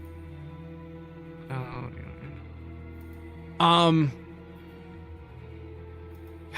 I feel like I'm gonna be. Can I get the third clue, please? Okay. This card is in 11,000 EDH Rec decks, first printed in Commander 2018, and is in 64% of all Gargaros Vicious Watcher decks. Okay. Gargos. Gargles. Yeah. What is a chameleon? Creature type. I'm not worried about that right now. I'm worried about the power toughness. I want to say it's either like 2/2 or 3/3. Maybe I don't think it's a 1/1. I think it's a 2/2 or 3/3.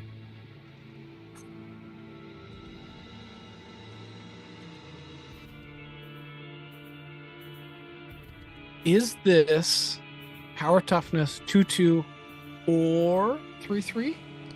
Wrong. That was a good way to ask it, because you got rid Yeah. of 2 things there.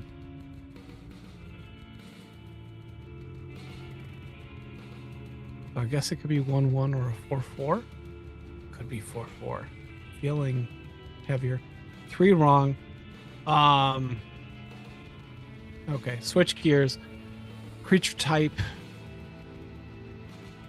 Chameleon would be like a lizard, Is that- or no? Let me go.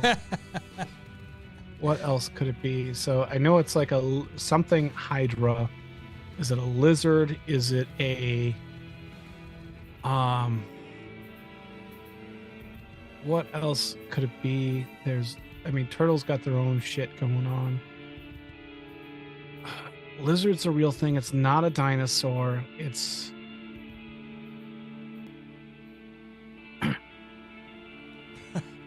It's funny. This is going to be completely throwing you off a little bit, but part of my video is on yours for some odd reason. Zoom has it all fucking weird. See that on the side there? Look, let's see if I can get my. See, I'm doing this. That's on the side of your video. oh yeah. I don't know what the fuck see it. happened there. Yeah. I'm not gonna fix that now because we're almost done. Right. I'm gonna go with it's a is it a lizard? Hello, boobies. All right. All right, get that power toughness and you get the initials. I got 3 wrong right now. Yes. Is it a 1/1? Wrong. Is that 4 wrong right now? Yep.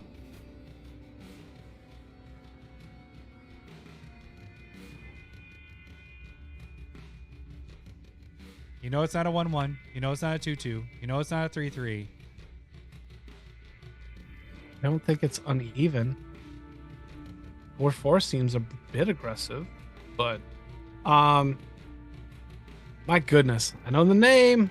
Or I know what it is. I just don't know the name. Yeah, let's go with the 4/4. Hello, boobies. There Jesus. it is. The hint to that was it's taking down a Drake. So it has to be bigger than a Drake to take it down. The Drakes are typically 2/2s is kind of where I was. I mean, That's how I knew it wasn't a all right. dragon, because then it wouldn't have been able to kill I was like, oh, is that a dragon or a Drake? I was like, it's a 4/4. All right, the initials. I don't know if this is going to help you, Oh. but it's WH. You can figure out the H. Can you figure out the W? If you had a bonus clue, it'd give it away.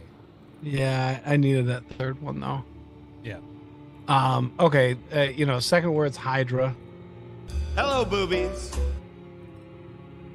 Where are we at? 46.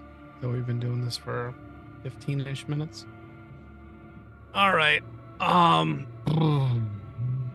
Commander set. This came. Which set did that come in? Let me go through everything again just so before you get your last guess in. Flavor text is Where'd All the Birds Go? Cauldron Jungle Sightseer. Clue 1 was the art features a chameleon taking down a drake. Second clue is the text features an ability that helps block a type of evasive creature or types of evasive creatures but doesn't help with evasion and destruction of a type of that evasion for power and toughness. This card is in an 11,000 EDH rec decks. First printed in Commander 2018 and is in 64% of all Gargos Vicious Watcher decks. And Lowry knows that it's a Hydra with the WH. Whip Tongue Hydra. Hello, boobies. Got there. Shit you. Back on the winning side. Woo! You just needed to go through all the clues. I thought God, we were no. giving up. I was sitting there going, I know it's tongue. I know there's a tongue. And I could not. I was like, W?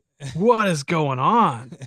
Yeah, my bonus clues were Indiana Jones and a body part chameleons are known for, and then Hydra has multiple heads. There So, we go. good job. So you knew when you heard it, you were like, you knew it was this card, but then when you guessed the CMC 2 green and 4, you're like, oh, no, it's not that card. It threw me off. Yeah. That's crazy. That's awesome. Well, So I'm glad I went back to it. Oh, this is okay. All right. That's not even. What's the original printing? 2018. There we go. Yeah, Commander that's the one I 2018, was and then Neon Dynasty Commander was in there. So it's only Yeah. been printed twice. So it's a great removal for those flyers out there. And then it There we gets huge 1/1 counter for each one that it's destroyed this way. I know now. I know how Peyton Manning feels after his first playoff Oh, win. right. Just getting it off your shoulders. That weight. Now all's it gonna be is wins. Rick Peterson, you can send the Whip Tongue Hydra signed it, both or two of them if you want, and it will make the wall behind Lowry that he has there, and then my wall over there, that the picture and all that. By the way, my potato, my cats got up and started eating that potato that's sitting on my. What? Yeah, they did that last night. There, see, those are the losers right there. You can write an awesome message on there, just sign it. Feel free. You don't have to send anything, but if you do, we will feature it and put it up on the wall. Pretty sure most of ours say curse words. Yeah, they do. People are mad. They're real mad. And you can send in your suggestions for this. Speaking of, I should draw a name. This is the first time I've remembered to draw a name. Do that. But you can send the suggestions into our email at commandersmiths@gmail.com. That's where Lowry will not see that. Don't X us or Twitter or whatever the hell us, or you can direct message me if you're on the Discord. So that's the other place. All right. True enough. Next week's Stumper will be What is it? Platypus Hobo, Mike Phillips. Oh, there we go. All There right. we go. So Do you know what he picked? Not offhand. I can look it up. right. But he is still in checking. this week 2, so the delighted half lane foil will be on the line. Wow, Larry, you won. It's kind of crazy. Wow, surprising, isn't it? I almost did not get there. This is weird. This is a weird thing. Great. Thanks. All right. I think that'll do it for this week. We got a good 2-hour episode. Pretty close to it. All right, guys. That should do it for this week. We will catch you guys next week. Thanks for listening, watching. Did you say? Did I combine the words? Yes. Lichen. It's not that big of a deal. We'll see you next week. Bye. Sega or see ya. I don't remember what we do. I love boobs. I'm talking tatas. See ya. I love boobs. Sega. I'm bunkers for honkers. But you've been doing second for like love 5 boobs. years. Thanks for the memories. I love Dangerous man. boobs. Oh man.